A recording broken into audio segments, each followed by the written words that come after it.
Software donated to Project Gutenberg by Kier Corporation.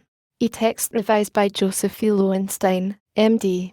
Jude the Obscure by Thomas Hardy. Contents Part 1st at Mary Green PART 2nd at Christminster PART 3rd at Melchester PART 4th at Shaston PART 5th at Aldbrickman elsewhere PART 6th at Christminster again Part 1st at Mary Green. Yea, many there be that have run out of their wits for women, and become servants for their sakes. Many also have perished, have erred, and sinned for women. O ye men, how can it be but women should be strong, seeing they do thus? Esdras.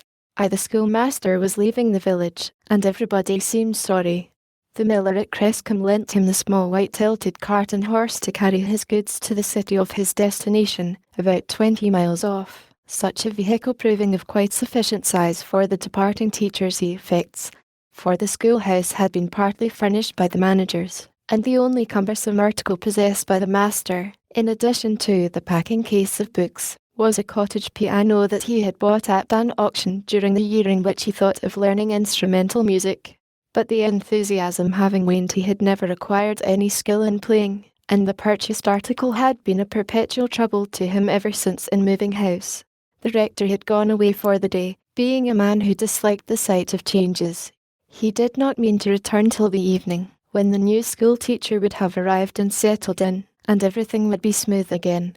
The blacksmith, the farm bailiff, and the schoolmaster himself were standing in perplexed attitudes in the parlour before the instrument. The master had remarked that even if he got it into the cart he should not know what to do with it on his arrival at Christminster, the city he was bound for, since he was only going into temporary lodgings just at first. A little boy of 11, who had been thoughtfully assisting in the packing, joined the group of men, and as they rubbed their chins he spoke up, blushing at the sound of his own voice. "And have got a great fuel house, and it could be put there, perhaps, till you've found a place to settle in, sir." "A proper good notion," said the blacksmith. It was decided that a deputation should wait on the boy's aunt, an old maiden resident, and ask her if she would house the piano till Mr. Phillotson should send for it. The smith and the bailiff started to see about the practicability of the suggested shelter, and the boy and the schoolmaster were left standing alone. "Sorry I am going, Jude?" asked the latter kindly. Tears rose into the boy's eyes, for he was not among the regular day scholars, who came unromantically close to the schoolmaster's life, but one who had attended the night school only during the present teacher's term of office. The regular scholars, if the truth must be told, stood at the present moment afar off, like certain historic disciples, indisposed to any enthusiastic volunteering of aid. The boy awkwardly opened the book he held in his hand, which Mr. Phillotson had bestowed on him as a parting gift, and admitted that he was sorry. "So am I," said Mr. Phillotson. "Why do you go, sir?" asked the boy. That would be a long story. You wouldn't understand my reasons, Jude. You will, perhaps, when you're older. I think I should now, sir. Well, don't speak of this everywhere. You know what a university is, and a university degree. It is the necessary hallmark of a man who wants to do anything in teaching. My scheme, or dream, is to be a university graduate, and then to be ordained.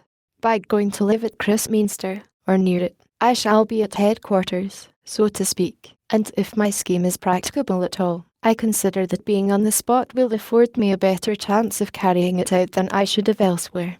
The smith and his companion returned. Old Miss Folly's fuel house was dry, and eminently practicable, and she seemed willing to give the instrument standing room there. It was accordingly left in the school till the evening, when more hands would be available for removing it, and the schoolmaster gave a final glance round. The boy Jude assisted in loading some small articles, and at 9 o'clock Mr. Phillotson mounted beside his box of books and other impedimenta, and bade his friends goodbye. "I shan't forget you, Jude," he said, smiling, as the cart moved off. "Be a good boy, remember, and be kind to animals and birds, and read all you can. And if ever you come to Christminster, remember you hunt me out for old acquaintance' sake." The cart creaked across the green, and disappeared round the corner by the rectory house. The boy returned to the draw-well at the edge of the greensward, where he had left his buckets when he went to help his patron in teachering the loading. There was a quiver in his lip now, and after opening the well cover to begin lowering the bucket, he paused and leaned with his forehead and arms against the framework, his face wearing the fixity of a thoughtful child who has felt the pricks of life somewhat before his time. The well into which he was looking was as ancient as the village itself, and from his present position appeared as a long circular perspective ending in a shining disk of quivering water at a distance of 100 feet down. There was a lining of green moss near the top, and nearer still the hart's tongue fern. He said to himself, in the melodramatic tones of a whimsical boy, that the schoolmaster had drawn at the well scores of times on a morning like this, and would never draw there any more. I've seen him look down into it, when he was tired with his drawing, just as I do now, and when he rested a bit before carrying the buckets home. But he was too clever to bide here any longer, a small sleepy place like this. A tear rolled from his eye into the depths of the well. The morning was a little foggy, and the boy's breathing unfurled itself as a thicker fog upon the still and heavy air. His thoughts were interrupted by a sudden outcry. "Bring on the water, will ye, you idle young harlequin!" It came from an old woman who had emerged from her door towards the garden gate of a green-thatched cottage not far off. The boy quickly waved a signal of assent, drew the water with what was a great effort for one of his stature, landed and emptied the big bucket into his own pair of smaller ones, and pausing a moment for breath, started with them across the patch of clammy greensward wherein the well stood, nearly in the centre of the little village, or rather hamlet of Mary Green. It was as old-fashioned as it was small, and it rested in the lap of an undulating upland adjoining the North Wessex towns. Old as it was, however, the well shaft was probably the only relic of the local history that remained absolutely unchanged. Many of the thatched and armoured dwelling houses had been pulled down of late years, and many trees felled on the green. Above all, the original church, humpbacked, wood-turreted, and quaintly hipped, had been taken down, and either cracked up into heaps of road metal in the lane, or utilised as pigsty walls, garden seats, guard stones to fences, and rockeries in the flower beds of the neighbourhood. In place of it, a tall new building of modern Gothic design, unfamiliar to English eyes, had been erected on a new piece of ground by a certain obliterator of historic records who had run down from London and back in a day. The site wherein so long had stood the ancient temple to the Christian divinities was not even recorded on the green and level grass plot that had immemorially been the churchyard, the obliterated graves being commemorated by 18-penny cast iron crosses warranted to last 5 years. Too slender as was Jude Foley's frame, he bore the 2 brimming house buckets of water to the cottage without resting. Over the door was a little rectangular piece of blue board, on which was painted in yellow letters, "Drusilla Foley, Baker." Within the little lead panes of the window, this being one of the few old houses left, were 5 bottles of sweets, and 3 buns on a plate of the willow pattern. While emptying the buckets at the back of the house, he could hear an animated conversation in progress within doors between his great-aunt, the Drusilla of the signboard, and some other villagers. Having seen the schoolmaster depart, they were summing up particulars of the event, and indulging in predictions of his future. "And who's he?" asked one, comparatively a stranger, when the boy entered. "Well, you may ask it, Mrs. Williams. He's my great-nephew, come since you was last this way." The old inhabitant who answered was a tall, gaunt woman, who spoke tragically on the most trivial subject, and gave a phrase of her conversation to each auditor in turn. "He come from Mellstock, down in South Wessex, about a year ago, worse luck for, in Belinda," turning to the right, where his father was living, and was took the shakings for death, and died in 2 days, as you know, Caroline, turning to the left. "It would ha' been a blessing if God Almighty had took thee to, thy mother and father, poor useless boy. But I've got him here to stay with me till I can see what's to be done with un, though I am obliged to let him earn any penny he can. Just now he's a scaring of birds for Farmer Troutham. It keeps him out of Mitchty. Why do ye turn away, Jude?" she continued, as the boy, feeling the impact of their glances like slaps upon his face, moved aside. The local washerwoman replied that it was perhaps a very good plan of Miss or Mrs. Foley's, as they called her indifferently, to have him with her to keep ye company in your loneliness, fetch water, shet the window shutters o' nights, and help in the bit o' baking. Miss Foley doubted it, Why didn't you get the schoolmaster to take E to Christminster and make a scholar of E? She continued, in frowning pleasantry. I'm sure he couldn't ha' took a better one. The boy is crazy for books, that he is. It runs in our family rather. His cousin Sue's just the same, so I've heard, but I have not seen the child for years, though she was born in this place, within these four walls, as it happened. My niece and her husband, after they were married, didn't get a house of their own for some year or more, and then they only had one till, well, I won't go into that. Jude, my child, don't you ever marry. 'Tisn't for the Follies to take that step any more. She, their only one, was like a child though, my own, Belinda, till the split come. Ah, that the little maid should know such changes. Jude, finding the general attention again centering on himself, went out to the bakehouse, where he ate the cake provided for his breakfast. The end of his spare time had now arrived, and emerging from the garden by getting over the hedge at the back he pursued a path northward, till he came to a wide and lonely depression in the general level of the upland, which was sown as a cornfield. This vast concave was the scene of his labours for Mr. Tretham the farmer, and he descended into the midst of it.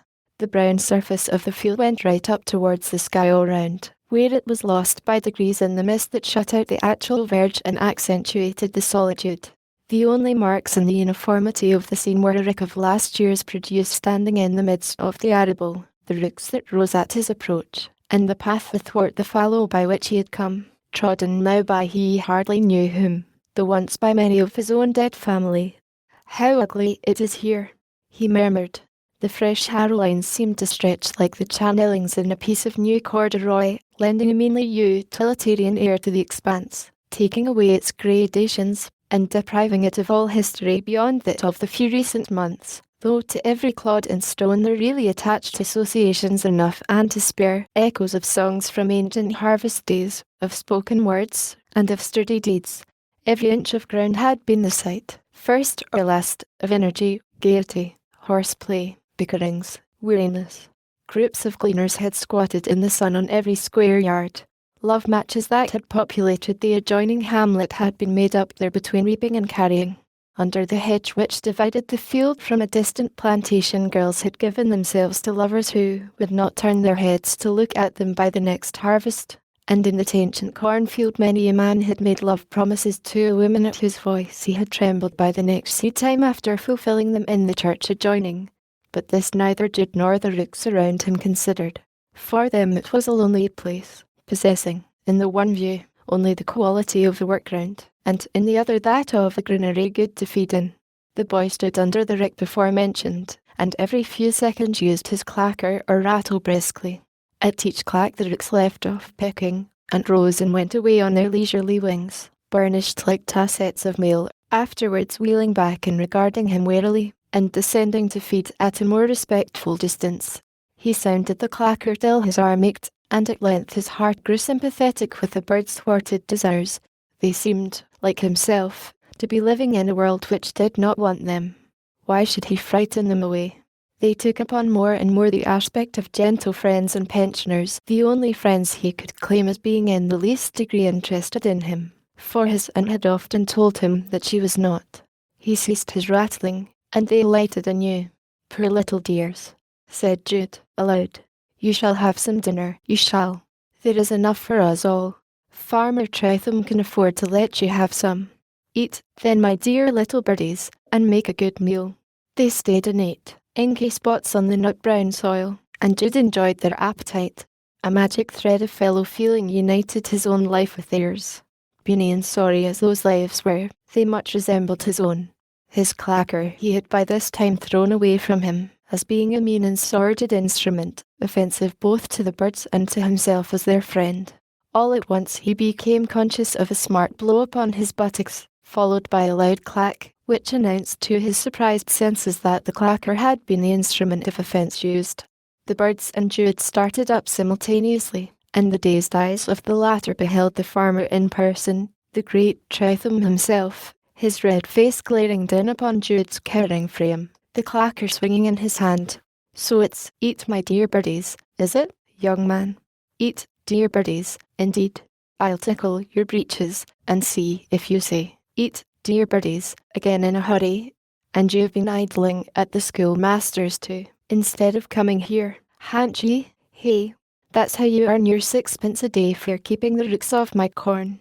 Whilst saluting Jude's ears with this impassioned rhetoric, Trowtham had seized his left hand with his own left, and swinging his slim frame round him at arm's length, again struck Jude on the hind parts with the flat side of Jude's own rattle, till the field echoed with the blows, which were delivered once or twice at each revolution. "Don't eat, sir, please don't eat," cried the whirling child, as helpless under the centrifugal tendency of his person as a hooked fish swinging to land, and beholding the hill, the rick, the plantation, the path, and the rooks going round and round him in an amazing circular race. I sir, only meant that there was a good crop in the ground. I saw sow it, and the rooks could have a little bit for dinner, and you wouldn't miss it, sir. And Mr. Phillotson said I was to be kind to This truthful explanation seemed to exasperate the farmer even more than if Jude had stoutly denied saying anything at all, and he still smacked the whirling urchin, the clacks of the instrument continuing to resound all across the field and as far as the ears of distant workers, who gathered thereupon that Jude was pursuing his business of clacking with great assiduity, and echoing from the brand new church tower just behind the mist, towards the building of which structure the farmer had largely subscribed, to testify his love for God and man. Presently Trowtham grew tired of his punitive task, and depositing the quivering boy on his legs, took a 6 pence from his pocket and gave it him in payment for his day's work, telling him to go home and never let him see him in one of those fields again. Jude leaped out of arm's reach, and walked along the trackway weeping, not from the pain, though that was keen enough, not from the perception of the flaw in the terrestrial scheme, by which what was good for God's birds was bad for God's gardener, but with the awful sense that he had wholly disgraced himself before he had been a year in the parish, and hence might be a burden to his great aunt for life. With this shadow on his mind he did not care to show himself in the village, and went homeward by a roundabout track behind a high hedge and across a pasture. Here he beheld scores of coupled earthworms lying half their length on the surface of the damp ground, as they always did in such weather at that time of the year. It was impossible to advance in regular steps without crushing some of them at each tread. Though Farmer Trowtham had just hurt him, he was a boy who could not himself bear to hurt anything. He had never brought home a nest of young birds without lying awake in misery half the night after, and often reinstating them and the nest in their original place the next morning. He could scarcely bear to see trees cut down or lopped, from a fancy that it hurt them, and late pruning, when the sap was up and the tree bled profusely, had been a positive grief to him in his infancy. This weakness of character, as it may be called, suggested that he was the sort of man who was born to ache a good deal before the fall of the curtain upon his unnecessary life should signify that all was well with him again. He carefully picked his way on tiptoe among the earthworms, without killing a single one. On entering the cottage he found his aunt selling a penny loaf to a little girl, and when the customer was gone she said, "Well, how do you come to be back here in the middle of the morning like this? I'm turned away." "What? Mr. Trowtham have turned me away because I let the rooks have a few peckings of corn. And there's my wages, the last I shall ever hae." He threw the 6 pence tragically on the table. "Ah," said his aunt, suspending her breath. And she opened upon him a lecture on how she would now have him all the spring upon her hands doing nothing. "If you can't scare birds, what can you do? There, don't you look so deedy. Farmer Trowtham is not so much better than myself, come to that. But 'tis his job said, now they that are younger than I have me in derision, whose fathers I would have disdained to have set with the dogs of my flock. His father was my father's journeyman, anyhow, and I must have been a fool to let ye go to work for, which I shouldn't ha' done but to keep ye out of Mitchty." More angry with Jude for demeaning her by coming there than for dereliction of duty, she rated him primarily from the point of view, and only secondarily from a moral one. Not that she should have let the birds eat what Farmer Trowtham planted. Of course she was wrong in that. Jude, why didst go off with the schoolmaster of thine to Christminster or somewhere? But, oh no, poor ornery child, there never was any sprawl on thy side of the family, and never will be. Where is this beautiful city, "And this place where Mr. Phillotson is gone to?" asked the boy, after meditating in silence. "Lord, you ought to know where the city of Christminster is, near a score of miles from here. It is a place much too good for you ever to have much to do with, poor boy, I'm a-thinking. And will Mr. Phillotson always be there?" "How can I tell? Could I go to see him?" "Lord, no. You didn't grow up hereabout, or you wouldn't ask such as that. We've never had anything to do with folk in Christminster, nor folk in Christminster with we." Jude went out, and, feeling more than ever his existence to be an unmanned one, he lay down upon his back on a heap of litter near the pigsty. The fog had by this time become more translucent, and the position of the sun could be seen through it. He pulled his straw hat over his face, and peered through the interstices of the plating at the white brightness, vaguely reflecting. Growing up brought responsibilities, he found. Events did not rhyme quite as he had thought. Nature's logic was too horrid for him to care for. That mercy towards one set of creatures was cruelty towards another sickened his sense of harmony. As you got older, and felt yourself to be at the centre of your time, and not at a point in its circumference, as you had felt when you were little, you were seized with a sort of shuddering, he perceived. All around you there seemed to be something glaring, garish, rattling, and the noises and glares hit upon the little cell called your life, and shook it, and warped it. If he could only prevent himself growing up. He did not want to be a man. Then, like the natural boy, he forgot his despondency, and sprang up. During the remainder of the morning he helped his aunt, and in the afternoon, when there was nothing more to be done, he went into the village. Here he asked a man whereabouts Christminster lay. "Christminster?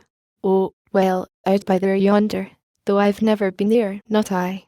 I've never had any business at such a place." The man pointed northeastward, in the very direction where lay that field in which Jude had so disgraced himself. There was something unpleasant about the coincidence for the moment, but the fearsomeness of this fact rather increased his curiosity about the city. The farmer had said he was never to be seen in that field again, yet Christminster lay across it, and the path was a public one. So, stealing out of the hamlet, he descended into the same hollow which had witnessed his punishment in the morning, never swerving an inch from the path, and climbing up the long and tedious ascent on the other side till the track joined the highway by a little clump of trees. Here the ploughed land ended, and all before him was bleak open down. Not a soul was visible on the hedgeless highway, or on either side of it, and the white road seemed to ascend and diminish till it joined the sky. At the very top it was crossed at right angles by a green ridgeway, the Icknield Street, an original Roman road through the district. This ancient track ran east and west for many miles, and then almost to within living memory had been used for driving flocks and herds to fairs and markets. But it was now neglected and overgrown. The boy had never before strayed so far north as this from the nestling hamlet in which he had been deposited by the carrier from a railway station southward, one dark evening some few months earlier. Until now he had had no suspicion that such a wide, flat, low-lying country lay so near at hand, under the very verge of his upland world. The whole northern semicircle between east and west, to a distance of 40 or 50 miles, spread itself before him. A bluer, moister atmosphere, evidently, than that he breathed up here. Not far from the road stood a weather-beaten old barn of reddish-grey brick and tile. It was known as the Brown House by the people of the locality. He was about to pass it when he perceived a ladder against the eaves, and the reflection that the higher he got, the further he could see, led Jude to stand and regard it. On the slope of the roof 2 men were repairing the tiling. He turned into the ridgeway and drew towards the barn. When he had wistfully watched the workmen for some time, he took courage, and ascended the ladder till he stood beside them. "Well, my lad, and what may you want up here?" "I wanted to know where the city of Christminster is, if you please." "Christminster is out across there, by the clump. You can see it, at least you can on a clear day." "Ah, no, you can't now." The other Tyler, glad of any kind of diversion from the monotony of his labour, had also turned to look towards the quarter designated. "You can't often see it in weather like this," he said. "The time I've noticed it is when the sun is going down in a blaze of flame, and it looks like I don't know what." "The heavenly Jerusalem," suggested the serious urchin. Though I should never ha' thought of it myself. But I can't see no Christminster today. The boy strained his eyes also, yet neither could he see the far-off city. He descended from the barn, and abandoning Christminster with the versatility of his age, he walked along the ridge track, looking for any natural objects of interest that might lie in the banks thereabout. When he repassed the barn to go back to Mary Green, he observed that the ladder was still in its place, but that the men had finished their day's work and gone away. It was waning towards evening. There was still a faint mist, but it had cleared a little except in the damper tracts of subjacent country and along the river courses. He thought again of Christminster, and wished, since he had come 2 or 3 miles from his aunt's house on purpose, that he could have seen for once this attractive city of which he had been told.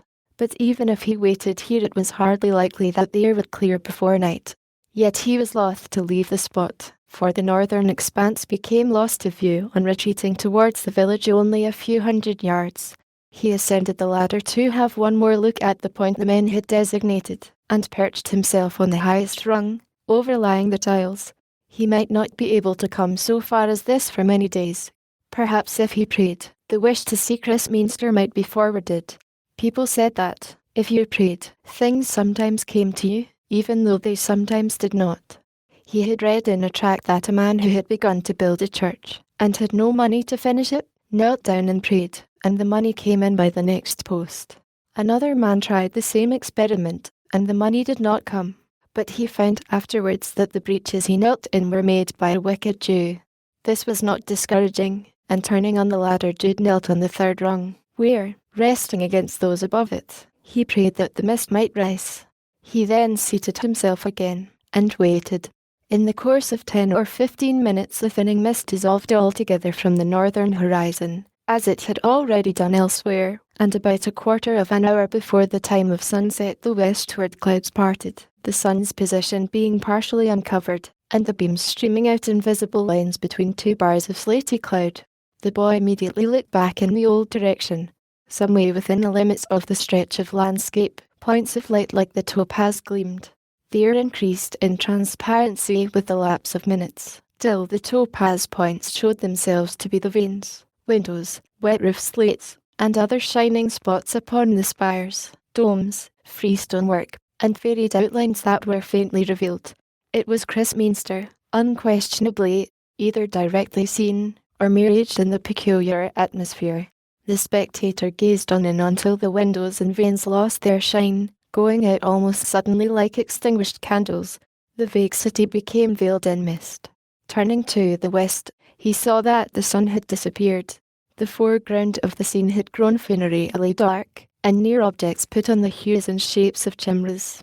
He anxiously descended the ladder, and started homewards at a run, trying not to think of giants, Herne the Hunter, Apollyon lying in wait for Christian, or of the captain with the bleeding hole in his forehead and the corpses round him that remutinied every night on board the bewitched ship.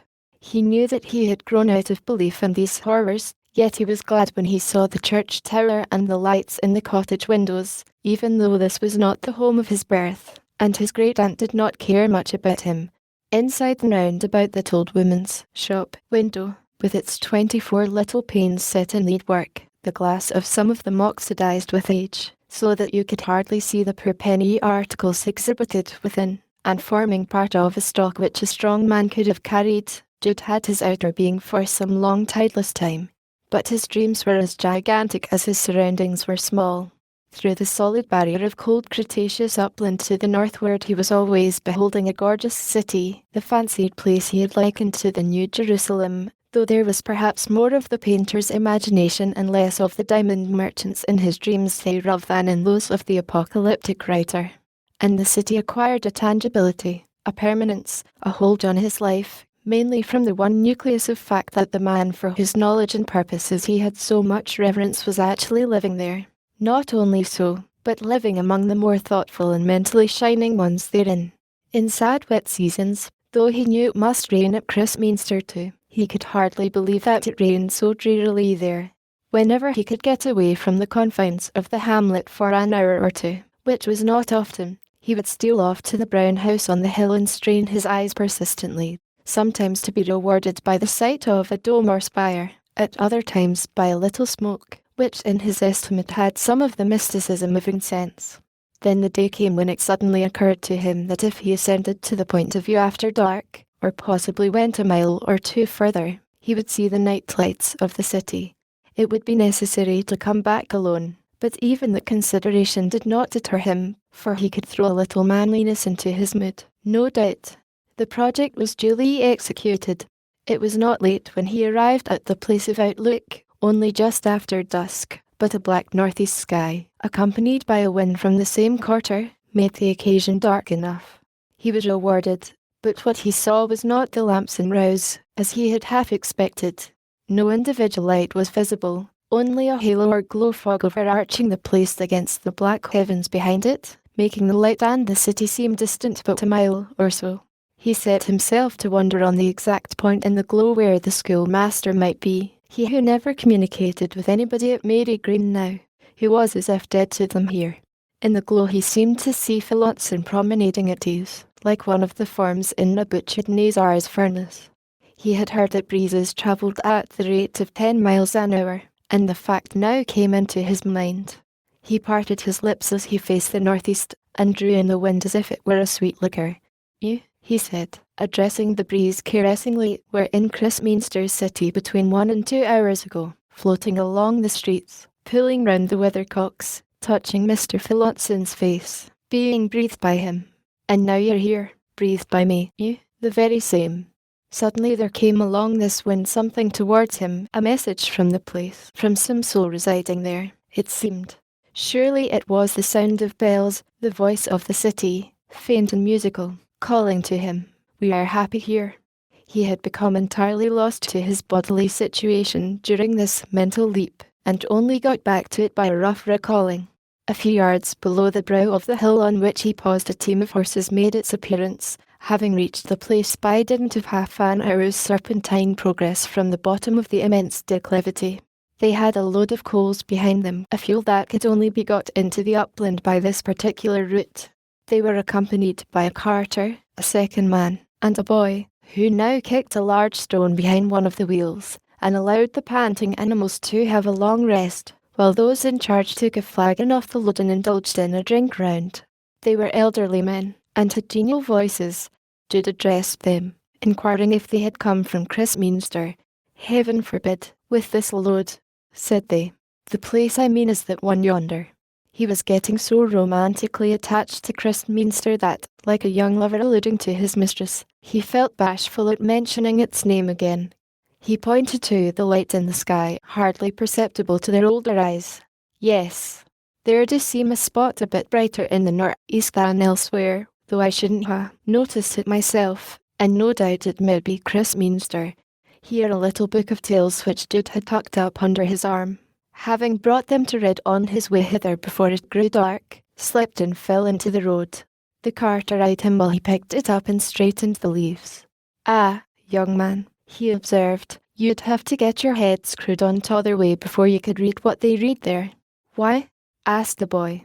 "Oh, they never look at anything that folks like we can understand," the carter continued, by way of passing the time. "Ony foreign tongues used in the days of the Tower of Babel, when no two families spoke alike. They read that sort of thing as fast as a night hawk will work. 'Tis all learning there, nothing but learning, except religion, and that's learning too, for I never could understand it. Yes, 'tis a serious-minded place. Not but there's wenches in the streets o' nights. You know, I suppose, that they raise passons, they're like cradishes in a bed, and though it do take how many years, Bob? 5 years to turn a lirruping hobble-day-hoy chap into a solemn preaching man with no corrupt passions, they'll do it, if it can be done, and polish on off like the workmen they be, and turn on out, why, a long face, and a long black coat and waistcoat, and a religious collar and hat, same as they used to wear in the scriptures, so that his own mother wouldn't know, and sometimes, there, 'tis their business, like anybody else's. But how should you know? Now don't you interrupt, my boy. Never interrupt your seniors. Move the 4 horse aside, Bobby. Here's some mat coming. You must mind that I be a-talking of the college life.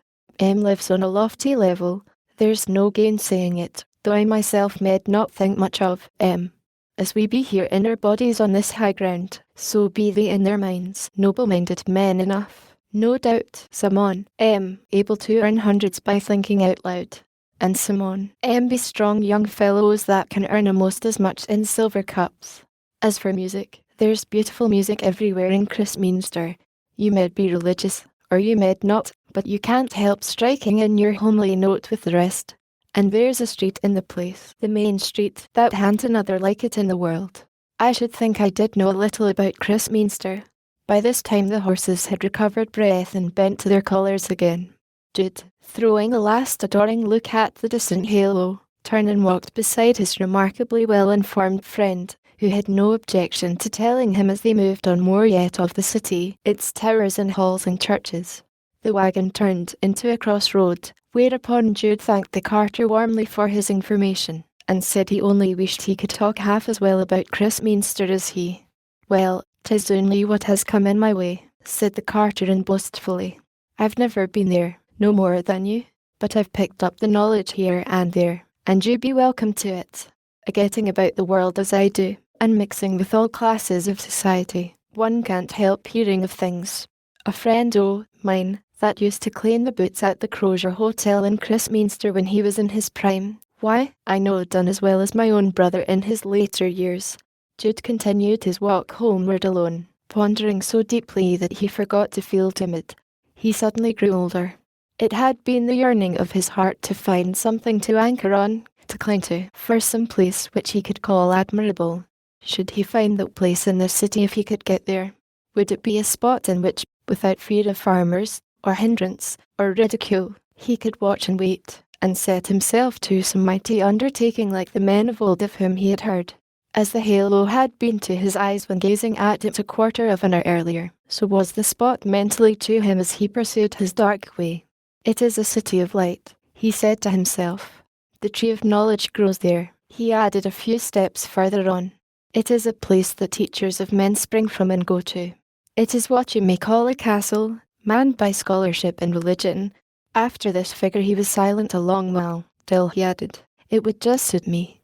For walking somewhat slowly by reason of his concentration, the boy, an ancient man in some phases of thought, much younger than his years in others, was overtaken by a light-footed pedestrian, whom, notwithstanding the gloom, he could perceive to be wearing an extraordinarily tall hat, a swallow-tail coat, and a watch chain that danced madly and threw round scintillations of skylight as its owner swung along upon a pair of thin legs and noiseless boots. Jude, beginning to feel lonely, endeavoured to keep up with him. Well, my man, I'm in a hurry, so you'll have to walk pretty fast if you keep alongside of me. Do you know who I am? Yes, I think. Physician Vilbert. Ah, I'm known everywhere, I see. That comes of being a public benefactor. Vilbert was an itinerant quack doctor, well known to the rustic population, and absolutely unknown to anybody else, as he, indeed, took care to be, to avoid inconvenient investigations. Cottagers formed his only patients, and his Wessex-wide repute was among them alone. His position was humbler and his field more obscure than those of the quacks with capital and an organised system of advertising. He was, in fact, a survival. The distances he traversed on foot were enormous, and extended nearly the whole length and breadth of Wessex. Jude had one day seen him selling a pot of coloured lard to an old woman as a certain cure for a bad leg, the woman arranging to pay a guinea, in instalments of £1 a fortnight, for the precious salve, which, according to the physician, could only be obtained from a particular animal which grazed on Mount Sinai, and was to be captured only at great risk to life and limb. Jude, though he already had his doubts about this gentleman's medicines, felt him to be unquestionably a travelled personage, and one who might be a trustworthy source of information on matters not strictly professional. I suppose you've been to Christminster, physician? I have, many times, replied the long thin man. That's one of my centres. It's a wonderful city for scholarship and religion. You'd say so, my boy, if you'd seen it. Why, the very sons of the old women who do the washing of the colleges can talk in Latin, not good Latin, that I admit, as a critic, dog Latin, cat Latin, as we used to call it in my undergraduate days, and Greek. Well, that's more for the men who are in training for bishops. that they may be able to read the New Testament in the original. I want to learn Latin and Greek myself. A lofty desire. You must get a grammar of each tongue. I mean to go to Christminster some day. Whenever you do, you say that Physician Vilbert is the only proprietor of those celebrated pills that infallibly cure all disorders of the alimentary system, as well as asthma and shortness of breath. 2 and 3 pence a box, specially licensed by the government stamp. Can you get me the grammars if I promise to say it hereabout? I'll sell you mine with pleasure, those I used as a student. Oh, thank you, sir, said Jude gratefully, but in gasps, for the amazing speed of the physician's walk kept him in a dog trot which was giving him a stitch in the side. I think you'd better drop behind, my young man. Now I'll tell you what I'll do. I'll get you the grammars, and give you a first lesson, if you'll remember, at every house in the village, to recommend Physician Vilbert's golden ointment, life drops, and female pills. Where will you be with the grammars? I shall be passing here this day fortnight at precisely this hour of 25 past 7. My movements are as truly timed as those of the planets in their courses. Here I'll be to meet you, said Jude, with orders for my medicines. Yes, physician. Jude then dropped behind, waited a few minutes to recover breath, and went home with the consciousness of having struck a blow for Christminster. Through the intervening fortnight he ran about and smiled outwardly at his inward thoughts, as if they were people meeting and nodding to him, smiled with that singularly beautiful irradiation which is seen to spread on young faces at the inception of some glorious idea, as if a supernatural lamp were held inside their transparent natures, giving rise to the flattering fancy that heaven lies about them then. He honestly performed his promise to the man of many cures, in whom he now sincerely believed, walking miles hither and thither among the surrounding hamlets as the physician's agent in advance. On the evening appointed he stood motionless on the plateau, at the place where he had parted from Vilbert, and there awaited his approach. The road physician was fairly up to time, but, to the surprise of Jude on striking into his space, which the pedestrian did not diminish by a single unit of force, the latter seemed hardly to recognize his young companion, though with the lapse of the fortnight the evenings had grown light. Jude thought it might perhaps be owing to his wearing another hat, and he saluted the physician with dignity. Well, my boy, said the latter abstractedly. I've come, said Jude. You? Who are you? Oh yes, to be sure. Got any orders, lad? Yes. And Jude told him the names and addresses of the cottagers who were willing to test the virtues of the world-renowned pills and salve. The quack mentally registered these with great care. And the Latin and Greek grammars? Jude's voice trembled with anxiety. What about them? You were to bring me yours, that you used before you took your degree. Ah, yes. Forgot all about it, all. So many lives depending on my attention, you see, my man, that I can't give so much thought as I would like to other things. Jude controlled himself sufficiently long to make sure of the truth, and he repeated, in a voice of dry misery, You haven't brought, No, but you must get me some more orders from sick people, and I'll bring the grammars next time. Jude dropped behind. He was an unsophisticated boy, but the gift of sudden insight which is sometimes vouchsafed to children showed him all at once what shoddy humanity the quack was made of. There was to be no intellectual light from this source. The leaves dropped from his imaginary crown of laurel. He turned to a gate, leaned against it, and cried bitterly. The disappointment was followed by an interval of blankness.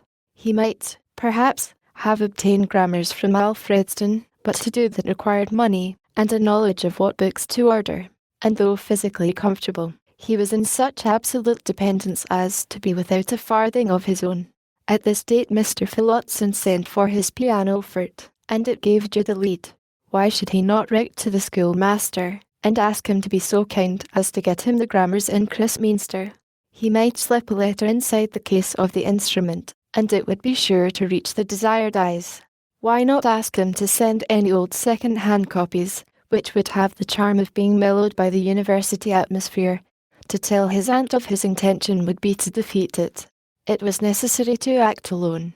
After a further consideration of a few days he did act, and on the day of the piano's departure, which happened to be his next birthday, clandestinely placed the letter inside the packing case, directed to his much-admired friend, being afraid to reveal the operation to his Aunt Drusilla, lest she should discover his motive, and compel him to abandon his scheme. The piano was dispatched, and Jude waited days and weeks, calling every morning at the cottage post office before his great-aunt was stirring.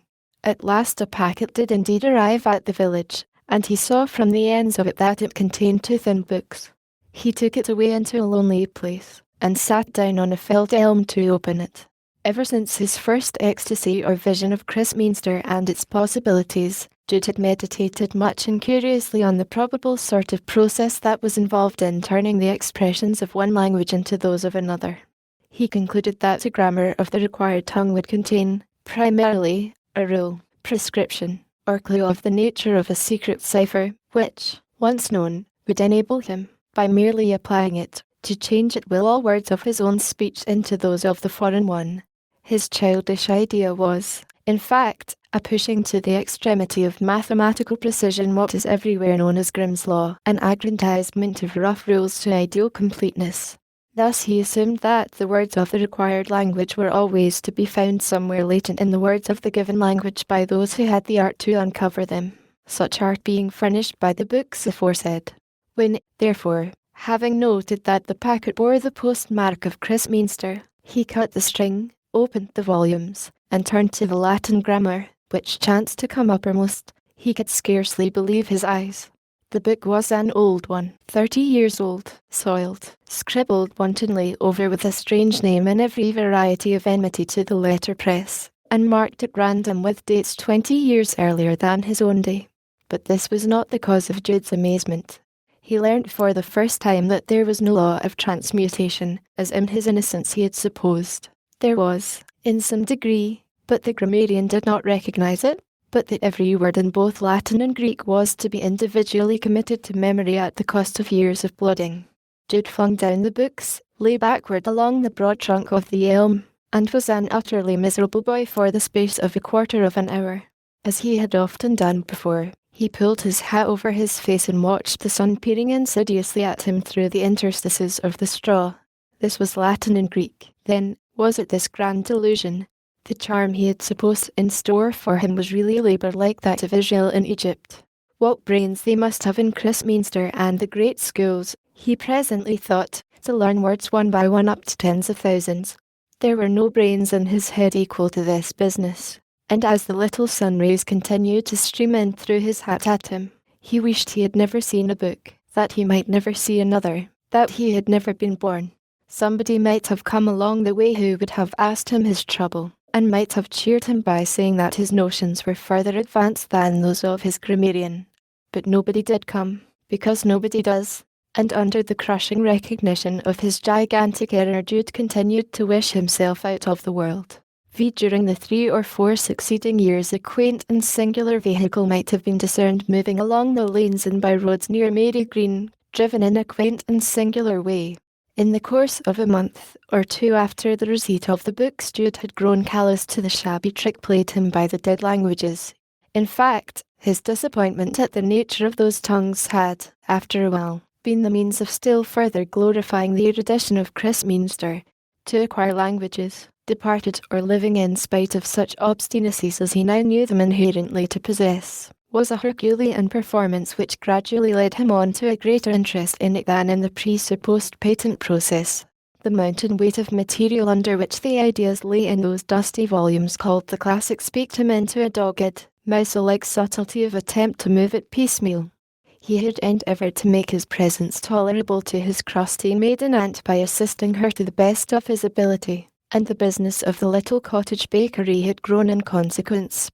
An aged horse with a hanging head had been purchased for £8 at a sale, a creaking cart with a witty brown tilt obtained for a few pounds more, and in this turnout it became Jude's business thrice a week to carry loaves of bread to the villagers in solitary cotters immediately round Mary Green. The singularity aforesaid lay, after all, less in the conveyance itself than in Jude's manner of conducting it along its route. Its interior was the scene of most of Jude's education by private study.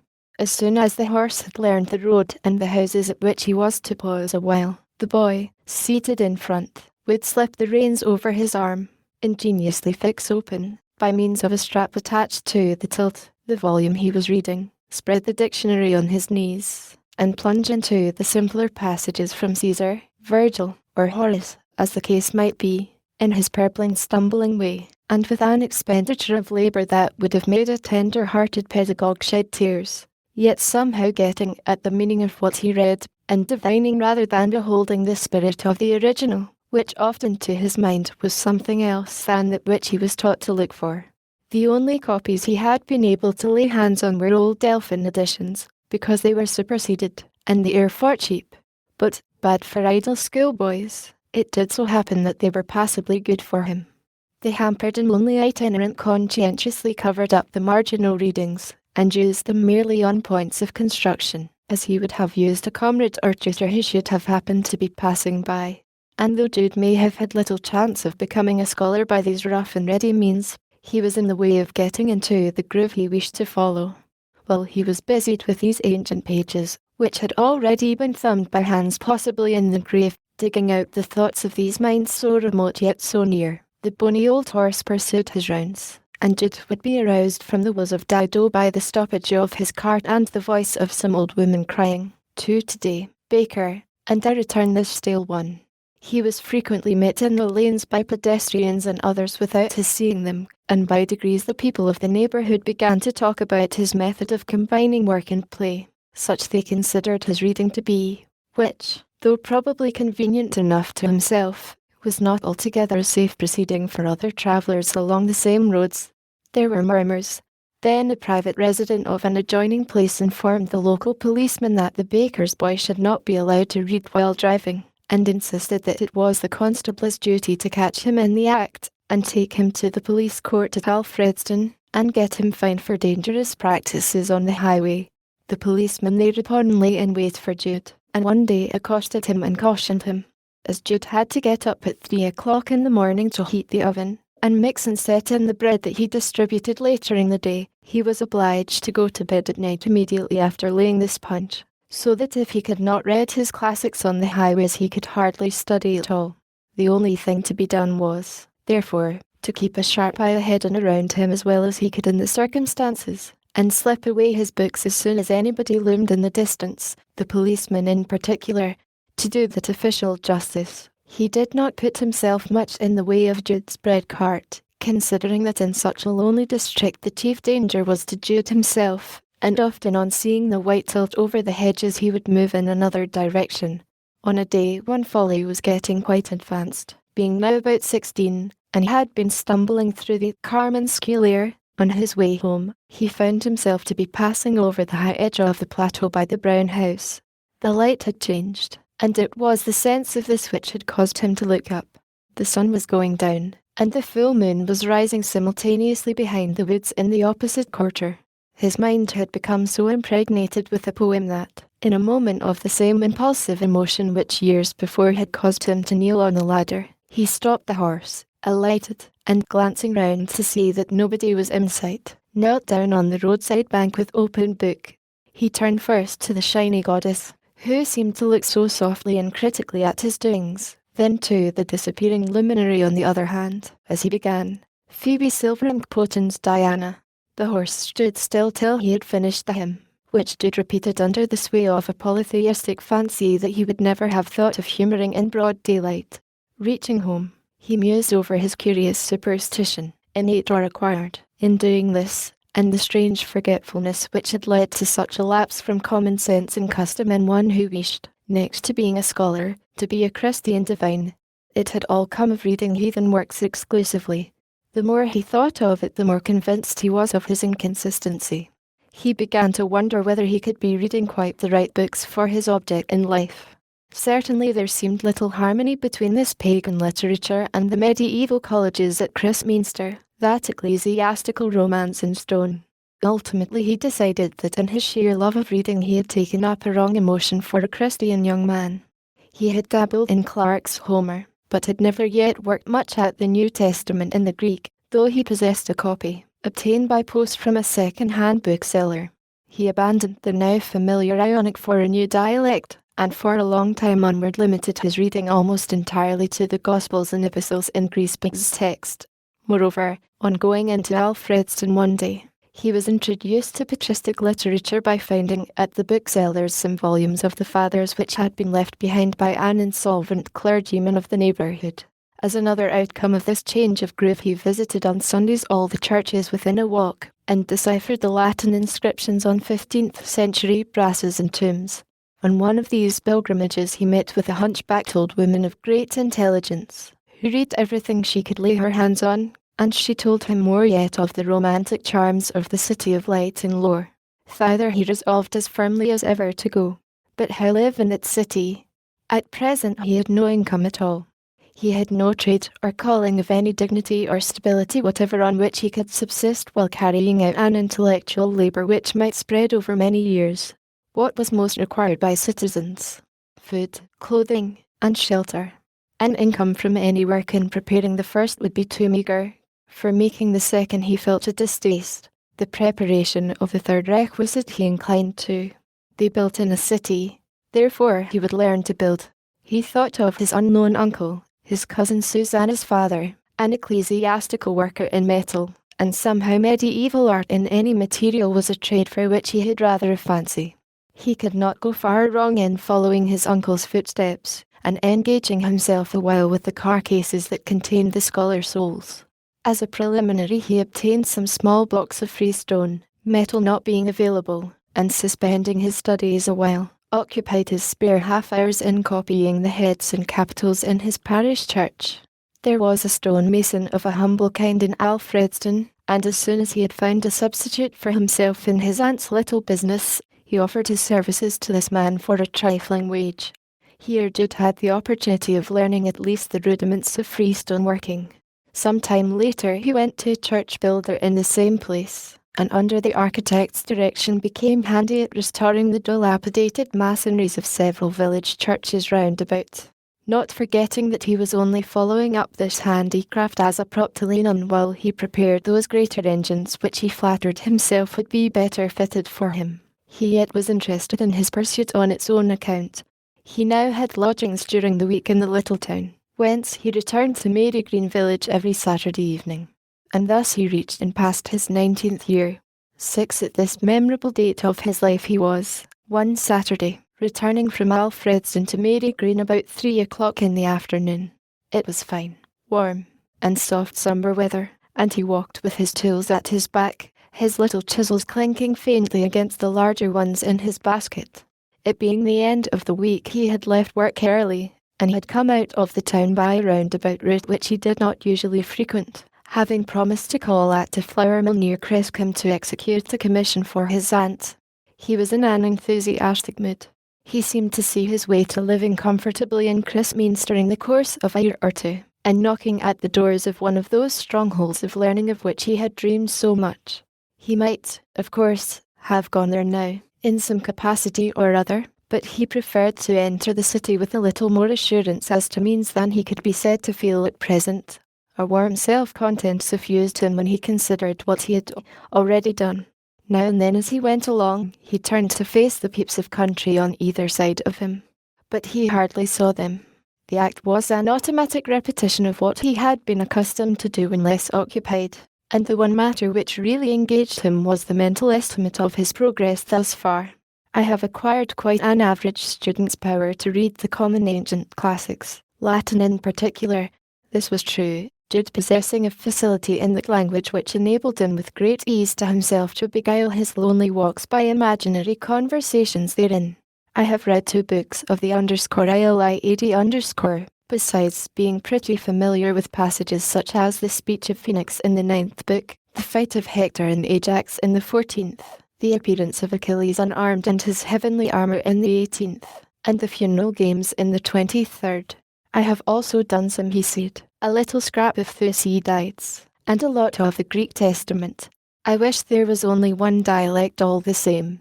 I have done some mathematics, including the first 6 and the 11th and 12th books of Euclid, and algebra as far as simple equations. I know something of the Fathers, and something of Roman and English history. These things are only a beginning, but I shall not make much farther advance here, from the difficulty of getting books. Hence I must next concentrate all my energies on settling in Christminster. Once there I shall so advance, With the assistance I shall there get, that my present knowledge will appear to me but as childish ignorance. I must save money, and I will, and one of those colleges shall open its doors to me, shall welcome him now it would spurn. If I wait 20 years for the welcome, I'll be DD before I have done. And then he continued to dream, and thought he might become even a bishop by leading a pure, energetic, wise, Christian life. And what an example he would set. If his income were L5,000 a year, he would give away L4,501 form in another, and live sumptuously, for him, on the remainder.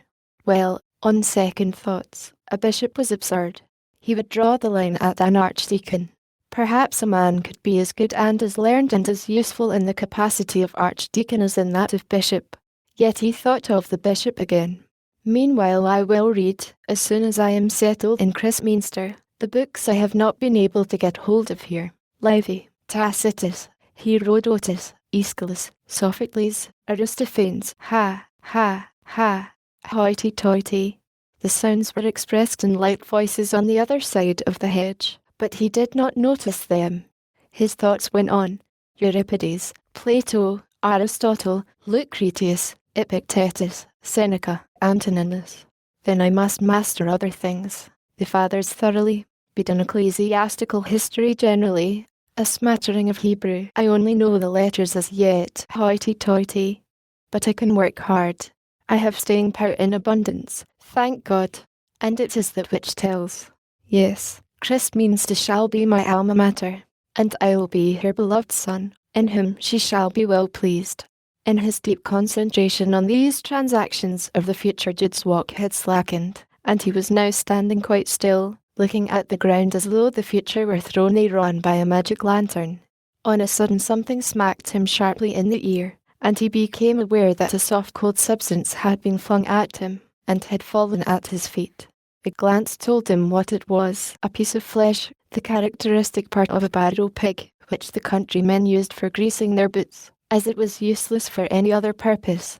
Pigs were rather plentiful hereabout, being bred and fattened in large numbers in certain parts of North Wessex.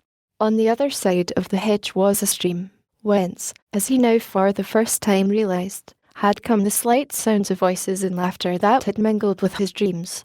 He mounted the bank and looked over the fence.